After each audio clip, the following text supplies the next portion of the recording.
Oh, I got some. Oh, what do I got? What do I got? Okay, I've definitely got something.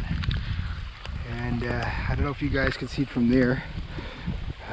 Basically, this is the first capture of the season, and the very first caption. What do you think it is? I don't know if you guys can see. Did you guys guess what my first capture after? This is the only trap I got out, but it's already, the trap I think just paid for itself, or my license just paid for itself. Okay, you have a guess. Pause the video, see if you can think of what my first animal capture is going to be. Everything looks good. Okay, and revealing, we're going to see in 3, 2, 1. It's an otter. Oh, it's not a bad one either. Not a bad one. Not quite a double capture, but definitely a very good capture. My first otter.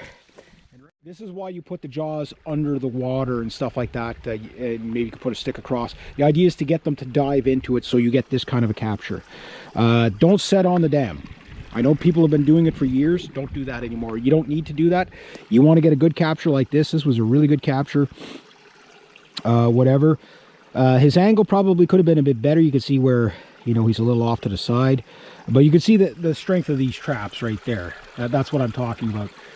This is why, I mean, those jaws are almost fully closed. And I mean, that's a pretty tough animal. Once you realize how tough that animal is, you realize how powerful these traps are. So anyway, I'm going to get him out there. All right, good day, hi, and welcome. Okay, so here's my first otter, and yes, the stinkiness is starting. I gotta get this thing outside. As soon as you start handling it, the rigor mortis is starting to really set in there. So I'll start with the tail here. Looks like a little female.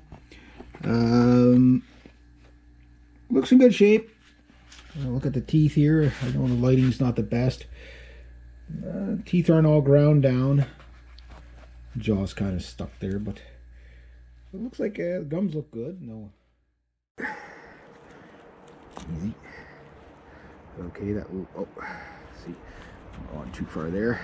A little bit of bone there. Oh, look at that! Just to fight me.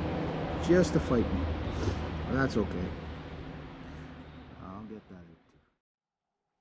You kind of fight where you have to be really careful when you start getting around the stomach and stuff like that.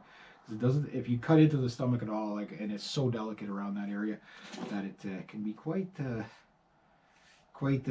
disaster. But the idea is, especially if you cut the gland or whatever, which is basically it's a musky kind of smell, kind of sort of skunky kind of. Not as bad as a skunk, but it's bad. It's bad. These guys are stinky. But the thing is that what you can do is just, you know, kind of work your way around them. Right now is when you get to the point where you start doing some of the pulling and stuff like that. Might need a little bit more. This one, I'll blog while I'm doing this, even though this does require your attention. If your knife starts getting dull, give it a quick sharpen. Sometimes a slightly duller knife is better than a super razor sharp, because then you don't have to worry about going through the pelt as much.